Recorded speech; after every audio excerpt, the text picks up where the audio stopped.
Look at how beautiful Guinness is. Look at that. That is a beautiful pour. I have not had a Guinness in a minute. You're making me. Okay. You gotta fix that, my guy. Okay, So- settle down. It's been probably... It's been. It's been at least a couple years since I've had a Guinness, period. Because I like wheat beers. Wheat beers are my go-to. So I'm not usually a dark beer kind of guy. And I know Guinness isn't a dark beer. It's a whole like different. It's its whole. Sort of it's its own classification. I know thing. it's a different classification. I didn't really enjoy it. The last time that I had a Guinness, but my tastes have since changed a little bit. I've noticed. It's been a while, and I think I need to try it again. When I first had a Guinness, I wasn't a huge fan, but now that I'm old and rickety, Ooh, okay, so I haven't had one in a minute, so I don't know, maybe I won't like it as much, but I was a fan from the start. First Guinness I had, I said, ooh, that's good. Oh. You know something? We've definitely had this exact same discussion very recently. To be fair, we are gentlemen. We are the fellows. We are dudes. Yeah. We have like 7 conversations we cycle through. Yeah. We just circled back to this. That beer's pretty good. So I was having I love my mother very much, and good. So I we'll just stay up late and talk about stuff. But she watched the Barbie movie, and she loved it. Hell yeah! Nice. Yeah, no, it was awesome. And she didn't get the Ken stuff. She didn't understand it. And I'm I'm with Ken. I get Ken. I understand him. And I was like, there's a particular scene. This isn't going to turn into the Barbie podcast. You can cut this part if you want. But there's a scene, a very, very perfect scene where they're trying to distract all the Kens. And so one of the Barbies who's been awakened from her, she's been, de-brainwashed. And so she goes to one of the Kens and she's like, oh, are you watching The Godfather? I've never seen that. Can you start it over and explain the whole thing to me? And my mom was like, is that really a thing that you would hear? And I'm like, absolutely, yes. 100%. And I said, because you talked about, there are 7 conversations that men have. And I think all of them are just sitting around in a circle explaining stuff to each other. Or just listing off stuff to each other. Because this is the thing that I think that's how men have conversations. It's just listing off things. Explain it's things. Quentin Tarantino. Yeah. Roland Emmerich. He has some good ones. Yeah. Martin Scorsese. Martin Scorsese. You don't even have to explain them. You can just say things. No, we either are instructing each other on something or just making a list. Those are the 2 general types of conversations. I'm not even exaggerating. If any woman just sat next to me on a couch and just said, oh, hey, can you explain The Godfather to me? I wouldn't even remember the next 10 minute of conversation because I would just black out from the euphoria. I would just go in a fugue state. I would tell Sarah, hey, pay attention to that part, but she doesn't listen to this podcast. One of the funniest parts of watching that movie, because we saw it together, when they're talking about all of the things that men mansplain, they mention cars, and Zach leans over and does the hard dramatic look right at me, and I started to laugh. And then immediately after that, they said what you're saying about The Godfather, and I did the exact same thing to him, and he just kind of squished down in his seat. I'm just they got you, Hans, and I'm oh no, they got me. How dare they call us both out like this? Greta, how did you know? Greta. Yeah, no, they just cracked open the male mind and put it on display. Genuinely, I think perfect. So if you are a woman in a relationship with a man and you just kind of want an understanding of what the male mind is that probably is the best place to go. Yes. Yeah. My sister, I was talking to my sister about it, and she was like, oh, the Kens costumes were horrible. After the Kens discover patriarchy. And I'm like, no, Claire. No, that's amazing. You don't understand. If I could dress literally any way that I wanted to, that is how I would dress. When he has if there were literally big, no fluffy pressure. white coat on. Peak. Yes. Gigantic fur coat every day. Yes.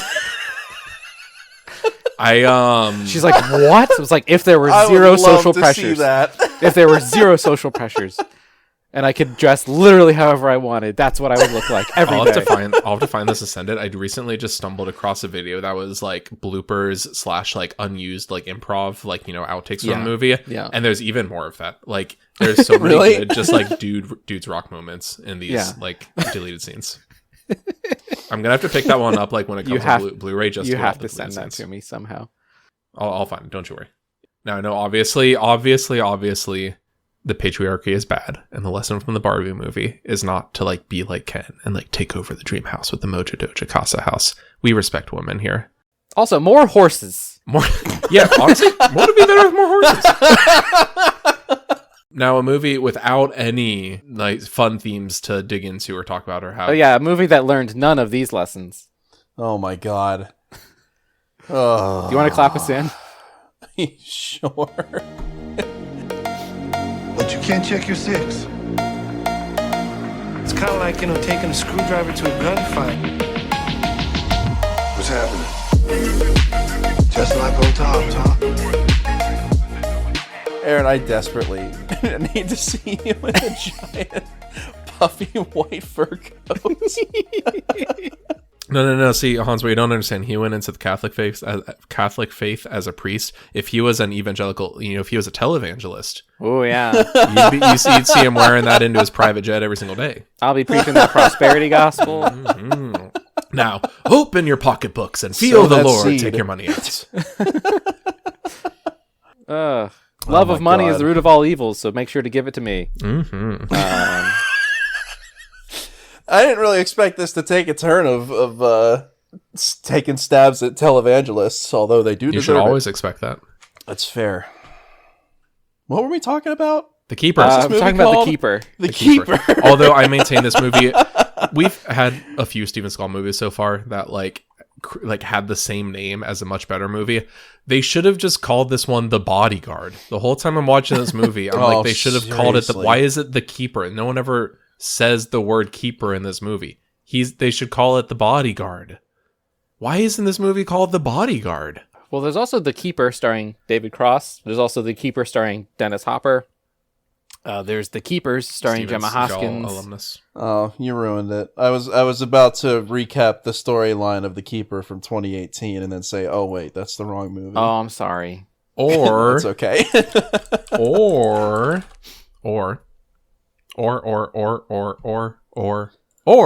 to be funny, you could have recapped the plot of The Bodyguard starring Kevin Costner and Whitney Houston as if that was this movie, because it's a lot closer to that.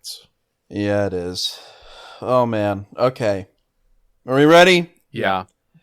The Keeper from 2009, starring Steven the Bodyguard Seagal. Starring Kevin Costner Seagal. This movie is two separate movies, one of which takes place within the first 20 minutes of the film, the second of which takes place within the last 20 minutes of the film, and what is that? About 50 minutes in the middle is nothing. Empty filler. Empty filler. That's becoming a really big theme. the Yeah, past very few frustrating movies. theme. Really hard to sit through. Really hard to maintain the attention.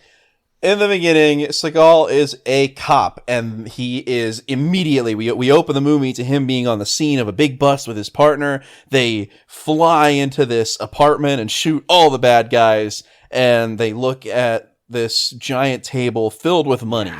And Seagal calls it in to headquarters, and his partner goes, "Hey, man, why are you doing that? There's $2 million on this table. We could just take it." And Seagal says, "Man, I thought I knew you." And the guy says, "Ha ha ha, yeah, I was just joking." And Seagal goes, "Yeah, you were." And then his partner shoots him twice in the chest and says, "Man, if you were just cool about this, we could have had all this money to ourselves and made great lives for ourselves and whatever." And it turns out Seagal's not actually dead, so he goes to the hospital, and his partner finds out that he's not actually dead, and his partner goes to the hospital and tries to smother him, and Seagal picks a gun out of the purse of his police chief, I guess, who visited him like 10 minutes before, and shoots the guy, and it's this whole big thing about... She never comes up again, by the way. No, I'm going to be honest. I watched this movie earlier this afternoon.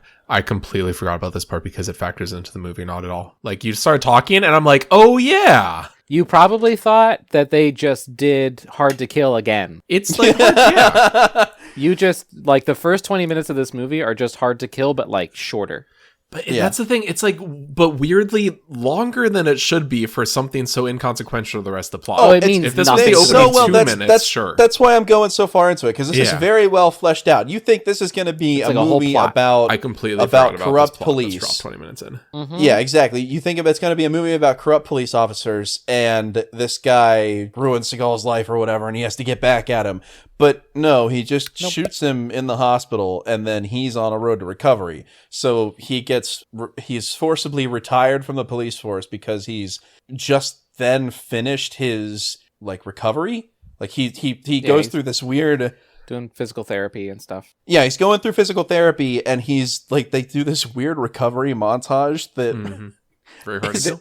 He was stabbing himself with acupuncture needles and lighting them on fire in this one, and I was really upset. Like, did he forget about the flaming mugwort that he used in the 80s? He's just lifting weights and throwing knives. Yeah. He just every morning he wakes up, takes pills, puts the same exact glass of water to his face, doesn't drink any water from the glass, slams it back down on the table, throws knives, rinse and repeat until he gets better at throwing knives, and that's how you know he's done with his recovery. It's the worst thing in the world. But in the midst of that, it's like spliced into the recovery montage, we have scenes entirely unrelated, no background, there's nothing to tell you that we should know who these characters are. You just see this guy training in a boxing ring, and another guy, an old man, like watching over him with a smile, like, yeah, go get him, kid. And it's you have no idea what it is or why you're seeing it. It relates to nothing. And that's at that point I put down on my notes. So it's like is the first part of this movie just completely meaningless? And it turns out, yes, it is. Because after he is finished with his physical therapy, he is fully 100% recovered. Then he gets a letter from the police department that says, you're being forcibly retired for your injuries. Yeah. And you could have started the movie right there. Nothing would have changed. And everything before that, you can completely forget. Everything I just said, you can forget it. You can erase it from your mind because it doesn't matter. It never comes up again. The whole thing with like corrupt cops, the whole thing with the stolen money. There was like a thing where the guy threw a duffel bag full of cash out the window and said, I'll come back for you later. That doesn't come up again. It's payoff. all gone. And like, which is so frustrating because, hey, spoiler for the rest of this podcast, that was way more interesting than everything that comes after this. And like it was also just like on a technical level made better.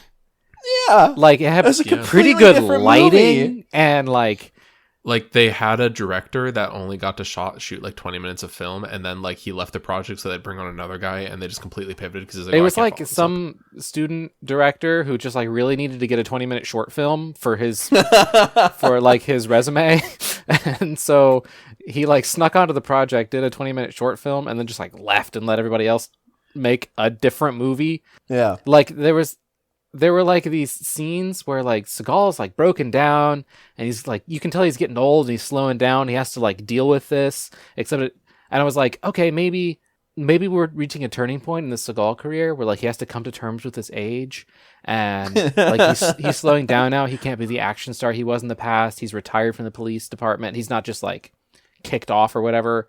Like he's old and he retired, like actually retired from the police department. No, none of that matters at all. No. Actually. Nope. You had like an interesting character in an interesting situation, fighting police corruption, whatever.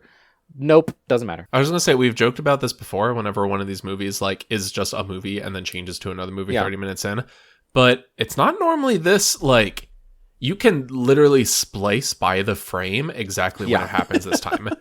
Like, normally it's like, oh, it kind of pivots, and you're like, oh, that scene was one thing, and the scene's another. This one is like, in the scene, he gets the letter, and the woman is like, hey, you're being forcibly retired. And he's like, oh, I don't want to forcibly retire. And he gets a phone call, like, while he's complaining about being forcibly retired. The first nanosecond of the ringing of that phone, we've entered the new plot. We're in a completely different movie. Like, the phone ringing is the transition, because it's this guy, sorry to steal a bit of the recap, 1 second of the recap. Well, we're in the review of the first movie. I need you to come down here. That's true. And that movie ends, and then the second movie starts in media res when this guy is saying, hey, I need you to come down here and help out with something.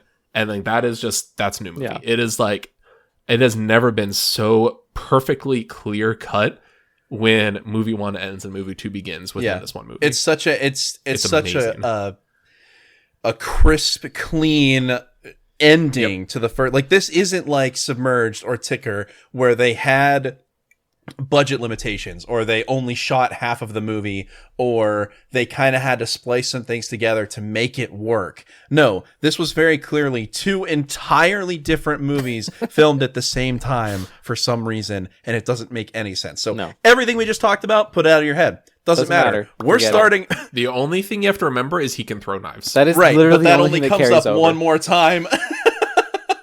Okay, but that is more setup and payoff than we It's typically true. I get. guess it does have. I'm some watching this payoff. movie and I go, is this going to be, I don't want to get my hopes up. This seems like setup. Yeah. I've been I've fooled been fooled before. many times. And then I go, oh, payoff. That's true. Because most of the setup from that 20-minute short film doesn't come back. Like the millions of dollars it. sitting outside that apartment window. Nope.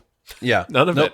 So aside from the fact that he can throw knives now after his recovery montage, you can ignore everything we just said, because we're officially starting movie number 2, which is objectively worse and so boring. And it's just so much filler, and it's the same garbage that we keep talking about over the past like 3 or 4 episodes, where it's just nothing. It's the worst crime of all, because it's just boring. It's not bad. It's not good. I mean, it is bad, but it's also not awful. It's just dull. Yeah, you know how movie 1 is 20 minutes, so it has to start right away and is actually like things are happening? Movie 2 doesn't start for another like 40 minutes. That's what I was saying. You have the last 20 minutes of the movie, or when something actually finally That's happens. movie 2. That's so you have like two. movie 1, a really long intermission, and then a Yeah. very short movie. All right, so let's get into movie 2, because it's the reason it doesn't matter that we've been like talking a lot of filler here is because there is a lot of filler, and then you finally get to movie 2 and it's an entirely different plot line. So Seagal gets a call from someone that he knew in his past who says, "My daughter." My daughter and her boyfriend, who is this boxer that he's paying for his training, my daughter was just kidnapped, or it was an attempted kidnapping, and they killed her bodyguard. I need you to become her bodyguard now. So he flies to Texas and accepts with a ton of guns, and they make a whole point of how he brings all these guns and how he needs to have all of his guns with him. Which he doesn't use, by the way. Which he doesn't use. And then he agrees to be this girl's bodyguard. Now, she is younger than him by a magnitude far too great to be acceptable. He knew her when she was a child. When she was a child. So this like buddy who calls him in to be her bodyguard is about his same age, and he's there to protect his daughter. Literally old enough to be her dad. Literally. I think there's a line in there that says he held her when she was a child or something like that. Yeah. It's and the only reason we see, normally a bodyguard, whatever, that doesn't matter. But of course, because it's a Seagal movie, there's like romantic entanglement in there almost. It skirts that line just close enough. It's just weird. It's just enough to be it's just enough to be really super creepy. It's just bad. So it's enough to be. Did they intend for this to be slightly romantic, or did somebody just like very creepily try to write something innocent that comes across as like lewd and lascivious? This girl, her dad is this her dad is this really wealthy oil man in Texas. So she just like goes to bars and clubs and dances. No. Just needs protection. She goes to the exact same club. That's every the night. Same one. Every night. Every like Saturday and Sunday and some Tuesdays. Yeah. And as soon as Seagal shows up, the first thing she says is, and she's like, so it's supposed to be really distraught because her body man Jorge, her bodyguard Jorge, was just killed. And she's like, yeah, that really sucks. But now that you're here, I can leave the house, right? Great. So she shows this like resentment towards Seagal at first, but that very quickly turns around because the first night that he's bodyguarding her, there are these guys that are at the club that are trying to, I don't know, get into that situation, and they get really handsy, and Seagal beats the ever-loving out of them. And she falls in love with him because that's so nice of him to do that for her. Not that creeps in clubs shouldn't be punched in the face and thrown out, but he like breaks their arms and legs and she swoons over it. Oh, it's ridiculous. Anyway. Gross on several levels. After that, there's so much filler. We'll just jump to the end because there's so much filler. She falls for him and says, I'm going to take him shopping. Don't know why. That was supposed to be some kind of pivotal scene. In the end, we find out of freaking nowhere that the old man, her dad, has oil land that they were trying to retap old oil wells, and they found uranium? Yeah. In Texas? I don't know enough about uranium. The purest uranium. I don't know enough about uranium to know if that's how that works, but it didn't sound right. And it was out of nowhere. There was no lead up to this in the movie. It was just that this man owns the rights to land that has a crap load of uranium underneath it in the middle of Texas. So his biggest rival has been trying to kidnap his daughter so that he can force the guy to sell him the land and pay him $5 million in cash and diamonds. Very specific. So it's just a ransom thing. It's stupid. And in the end, that ends up happening. They kidnap her. Seagal, or the boyfriend that was the boxer, is working with the other guy, the enemy, and takes her away from Seagal, and then she gets kidnapped. And then they set up a sting and there's a big shootout at the end. And for about 20 minutes, it's like kind of almost interesting, but that's because that's when the actual story happens, because everything leading up to it was nothing. Yeah. And that's it. There's the shootout and the police show up at the end and arrest the bad guys. And that's the whole thing.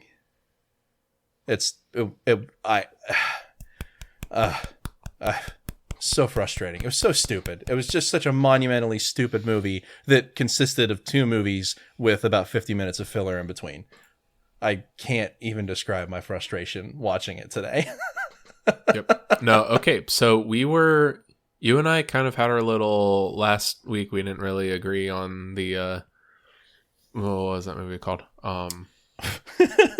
We just talked about it 5 seconds ago. What was it called? Driven to Kill. Driven to Kill.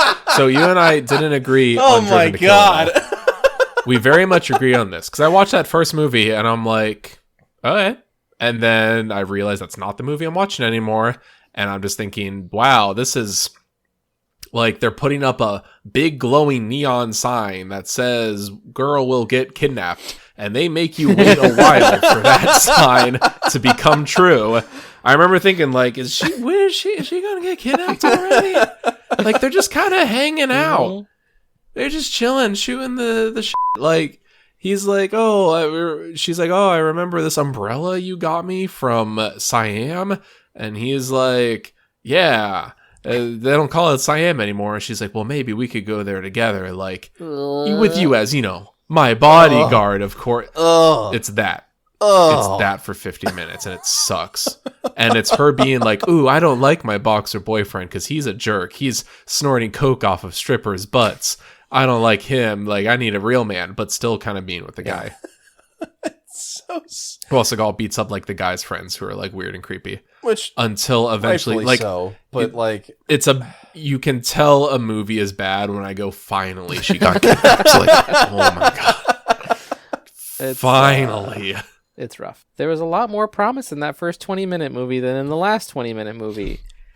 Dude, I will tell you, I was actually excited. Yeah. I saw this. Things were happening. Things were happening so fast. Like, the guy threw the bag of money out the window. He said, I'm going to come back for this later. Seagal was already slipping into a coma. And I was like, this is going to be a reasonably decent action movie. And then it just ended. It just ended out of nowhere. And it's not even just like it seemed interesting. Like you mentioned this earlier, legitimately, like it like the action scene is shot pretty well. Like, it's not amazing. It's not like but it's Oscar like, bait, but like it's like a pretty competently made movie. And then the rest like it's something. just has And like looks like it's filmed on a camcorder, and like none of the action scenes work at all because characters are just kind of shooting and other random people are falling over. Like no one's shooting at each other. Like the rest of the movie is made not even just less interesting, it is made less like competent. that it is that just first a 20 worse minutes movie. was like an interesting take on Seagal as an actor at this point in his career. He was taken advantage of. Yeah. That doesn't happen. And then it's the same character he's No, played yeah. before. Yeah. We saw Every a time, glimmer every single of time. what Seagal could be. And I was Call he him was- the yeah, Glimmer he was the Man. Glimmer Man in this remake of Hard to Kill. And there was so much promise there, and they just decided, nah. It's like Like they pulled the Yeah. rug so hard. Yeah. They pulled that rug harder than any rug. and has I'm been just pulled. so mad at this movie for doing that to me. Although I will say the rest of the movie does do a couple things with Seagal that I appreciated. What are they? Let us One, hear it. Seagal throws some kicks in this movie. Like actual Seagal, not like a stunt. I think he's been like working out or something because he does some of his I own don't think stunts so. in this I one. doubt it. He does some of his own stunts in this one, which was kind of that was crazy to see. And so I'm gonna say something which is good, and then put a gigantic caveat on it that makes it bad. I think this is the first time in decades that I have seen Seagal smile in a movie. And they acknowledge it. Now, here's the thing that makes it bad, actually.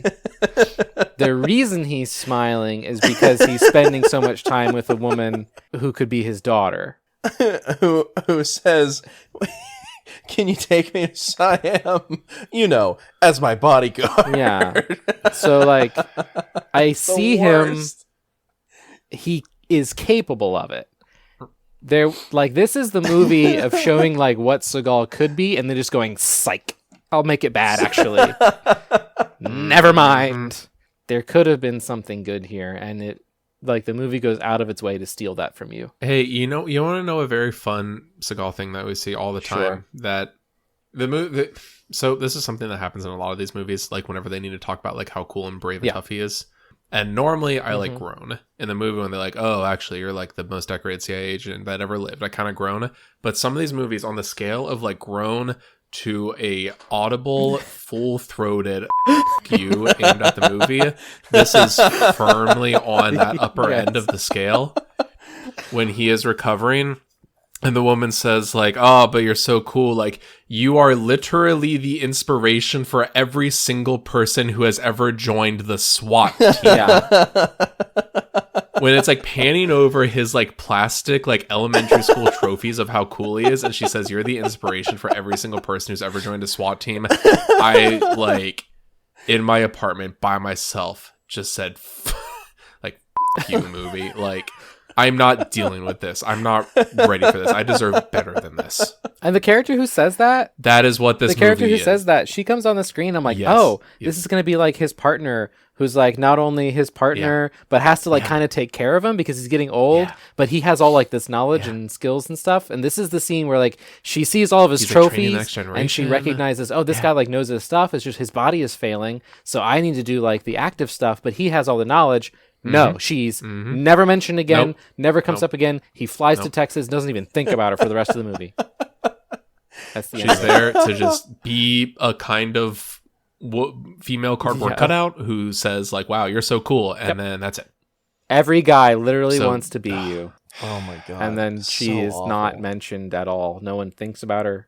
No, he doesn't even go back to wherever it was that his story started. Nope. He just the movie ends in Texas. Yeah. Oh, speaking of, similar to last week with Driven to Kill, where he just doesn't have a Russian accent until he talks to his wife. He's just doing a kind of vaguely Seagal voice until he moves to Texas, where he puts on a cowboy hat and has a Southern accent now. Like that doesn't come. His Southern accent pops up a full half hour into this movie. It's so bad. And he's like wearing the like bolos and a cowboy hat. And he's like, well, I sure know a thing or two about being a bodyguard, a keeper. Sorry. No one knows as much as me. Partner. Oh, so I didn't take notes, but things are just popping in my head. You know how we've talked about this before when like he has information, like he's so cool that he has information that when the movie does something that's supposed to make him look competent, but ends up actually making him look more incompetence.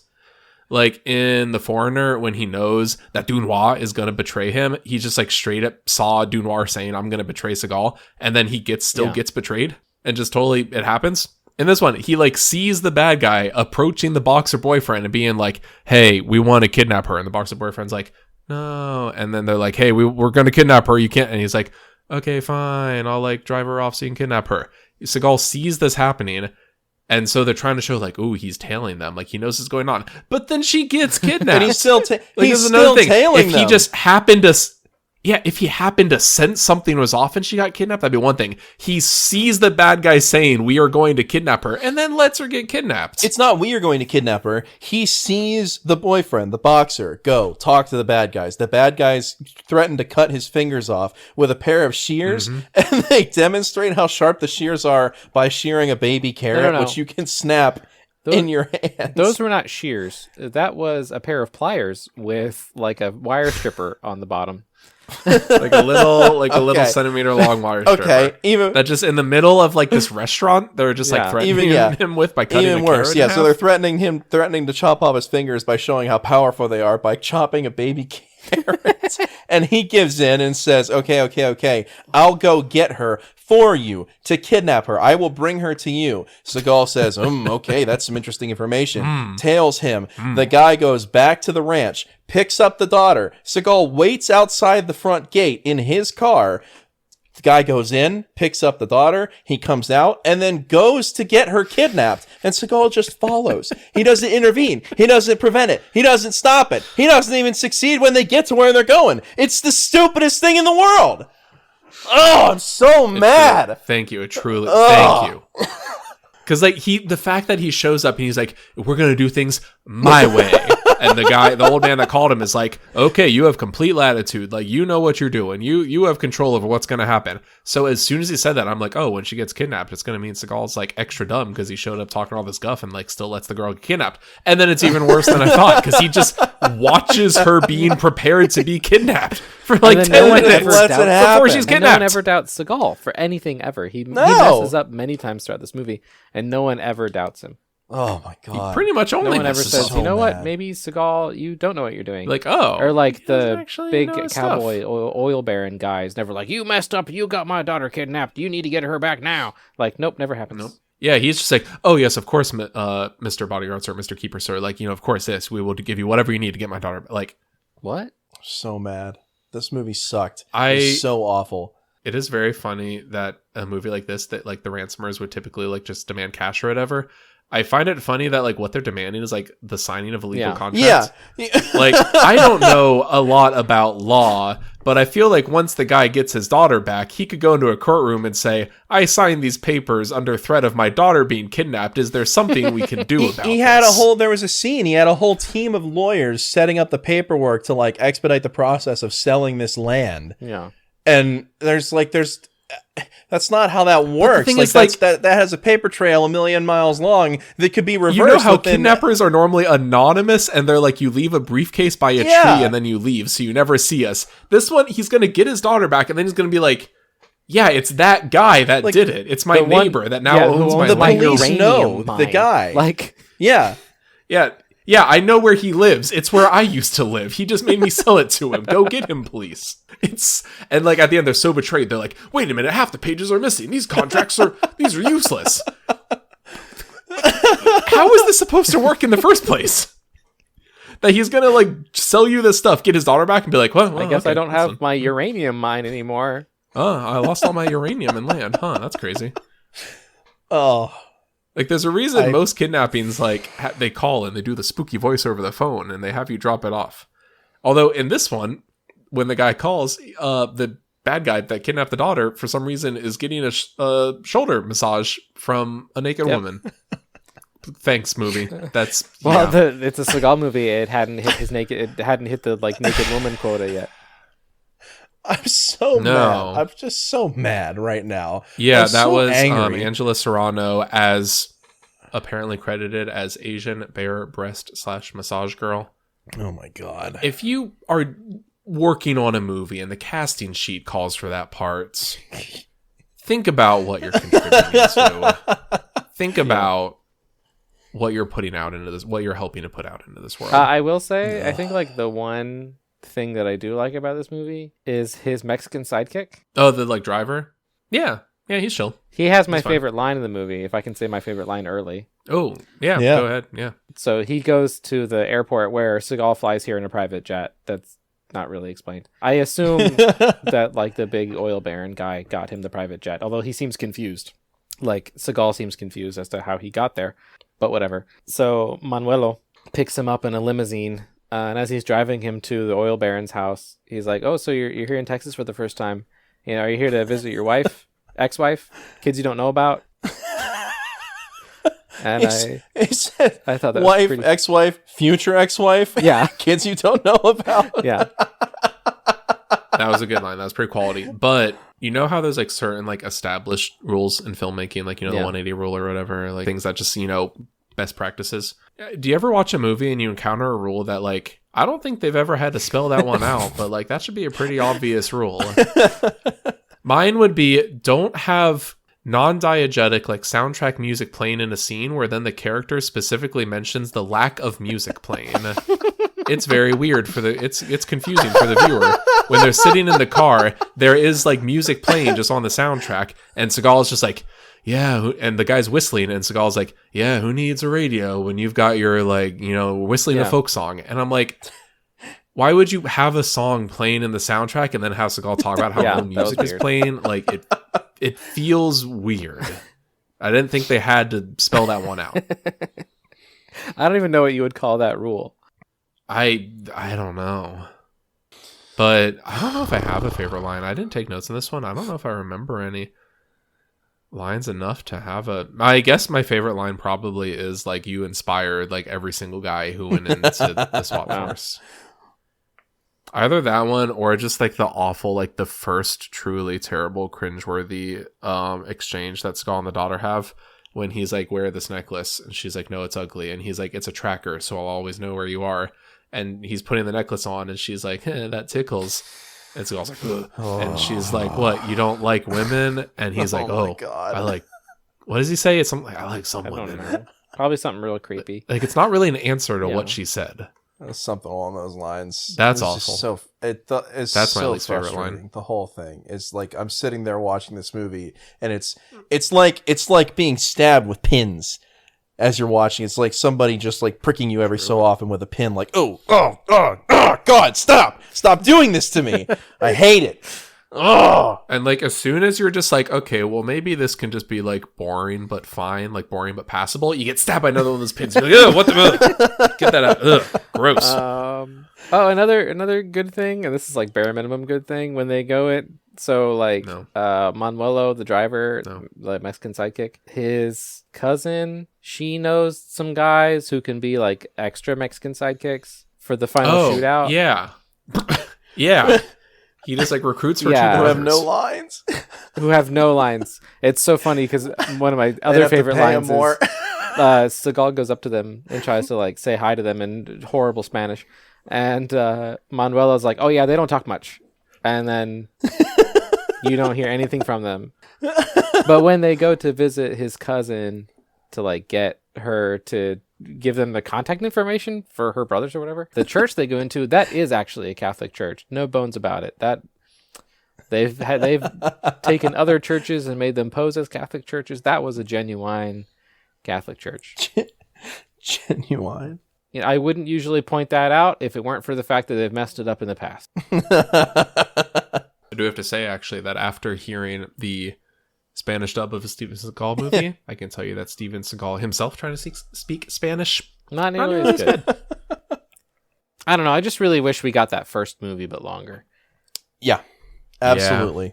That one could be like a solid like 2-star Seagal movie. This one is 1 star, 1.5 stars. Where you're all at 1 on star.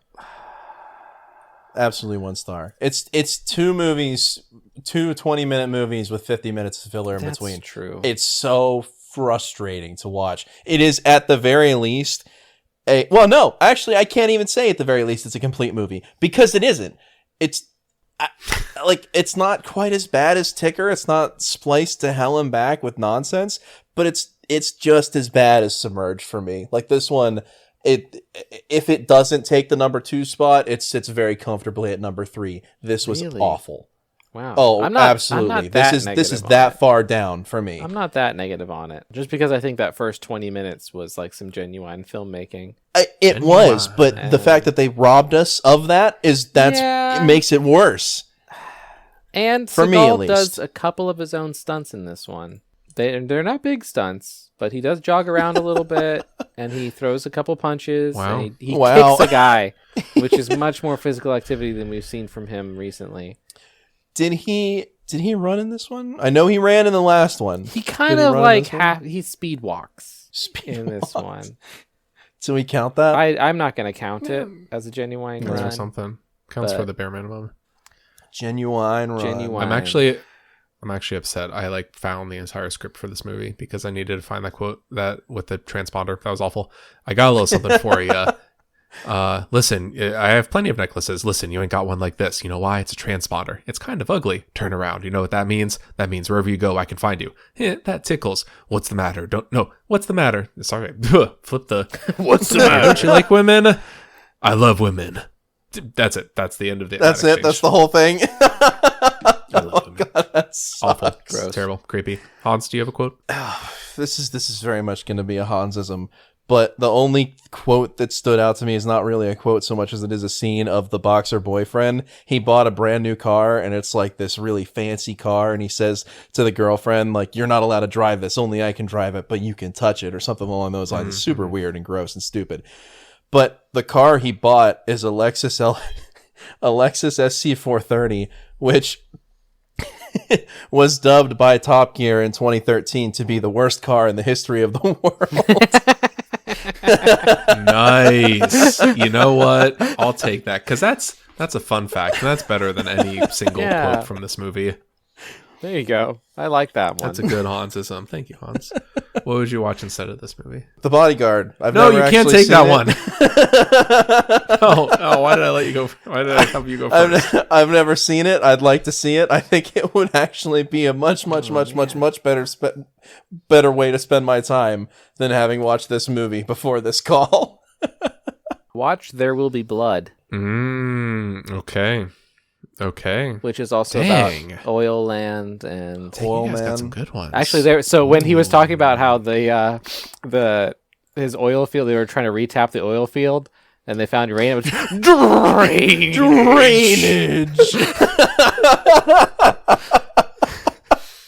That's all I could think about. I didn't think about it until just now, but you are 100% right on that. I drink your milkshake. You know what? That's probably why Aaron was slightly more positive on this movie, because if I watch a movie and it at all makes me think of There Will Be Blood, that probably would help bump that movie slightly towards the more positive side of things. Yeah. Because then I kind of have a little bit of the contact high happiness from thinking about There Will Be Blood. Yeah, I'm giving this like 1.5 stars. This whole movie, I'm giving it like 1.5 stars. Oh, you know what? Wild Target would be a good recommendation for this one. Yeah, Rupert Grant. Ooh, dang. Yeah. You did that when you first said it. You got the jowl thing going on there that I didn't do. That was perfect. I just want to rewatch I Will Be Blood now. My boy. I lost my. I abandoned my boy. I've abandoned my boy. I'm a regular Daniel Day-Lewis. You can tell him I said that.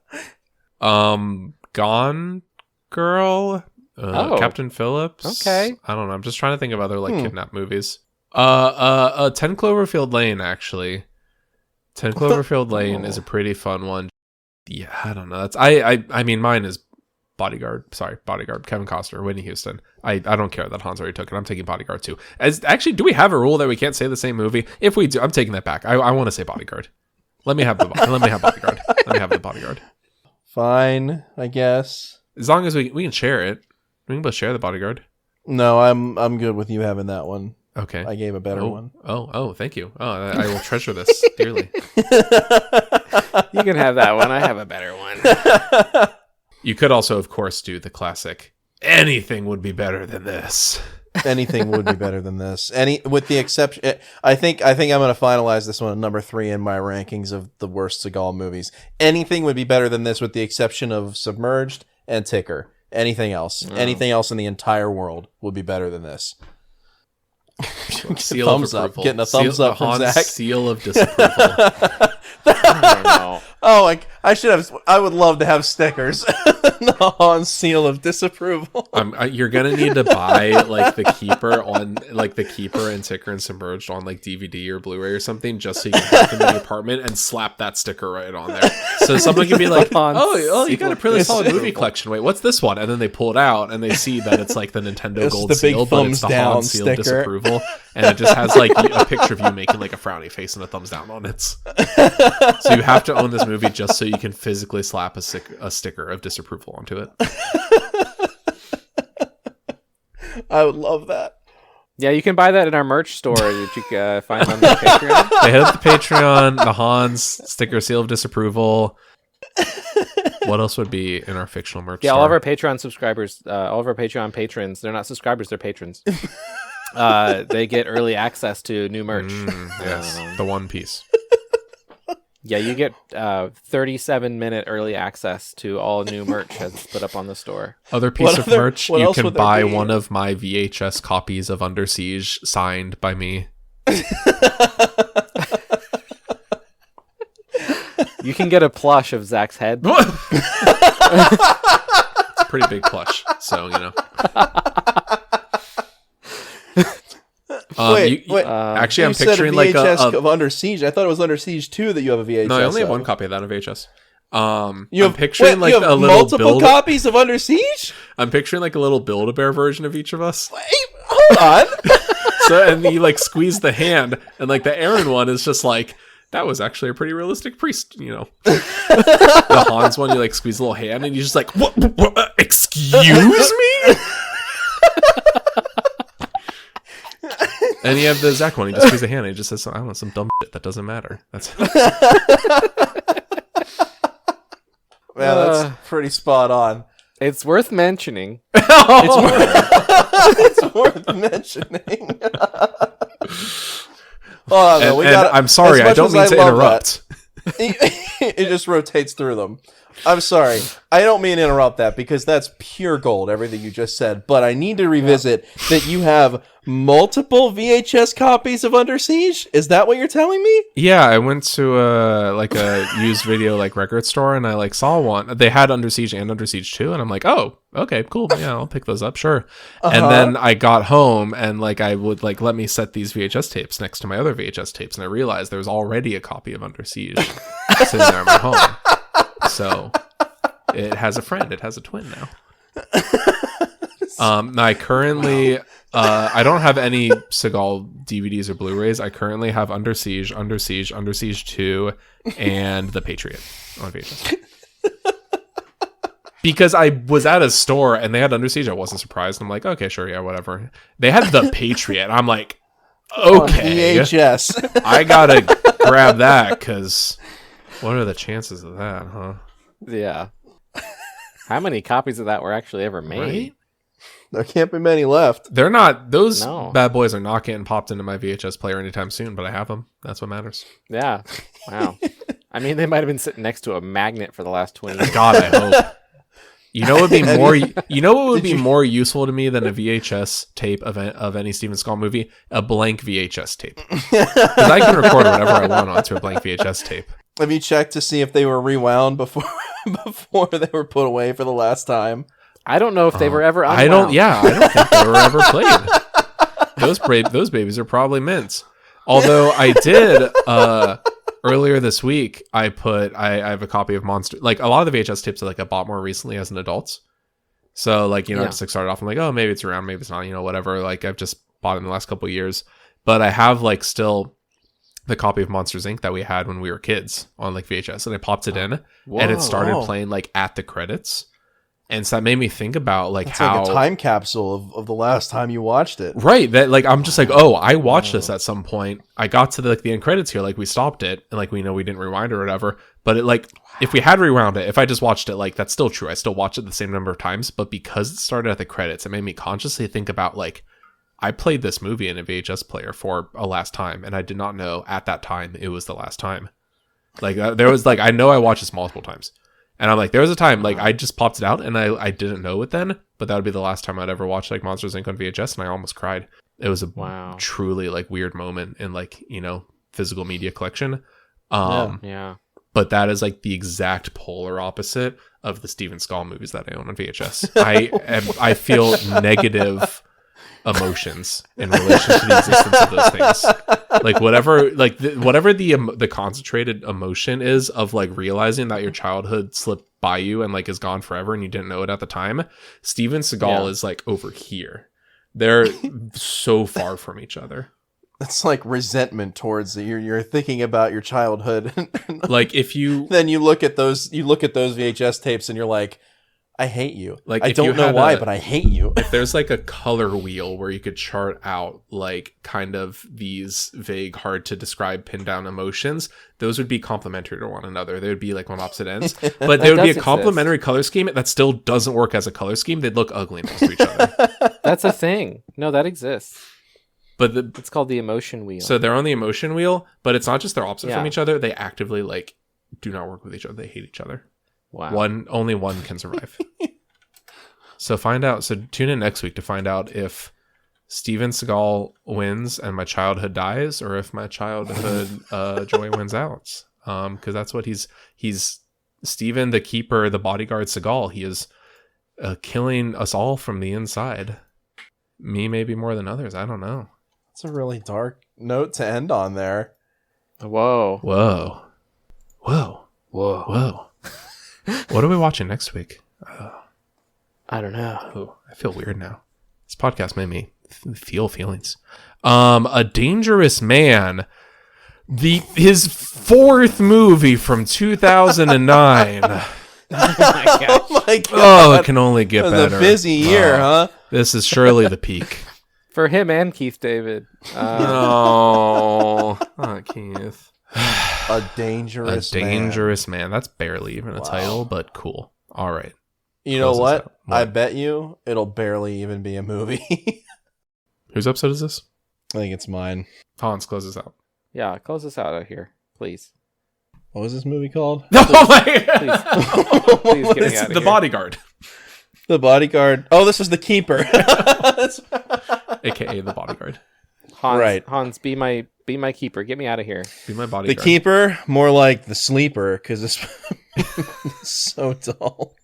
The problem is the sleeper actually kind of sounds cool. The Keeper, more like The Bodyguard, because he's a bodyguard.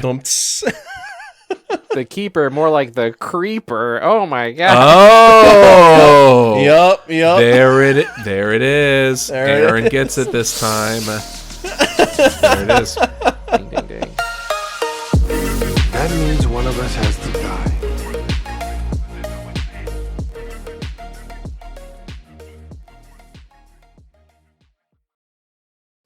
Hey, I still was not paid my $50,000 for that bet I made several movies ago that a woman would inexplicably fall in love with Steven Seagal. Okay, but that's a joke bet. That's not a.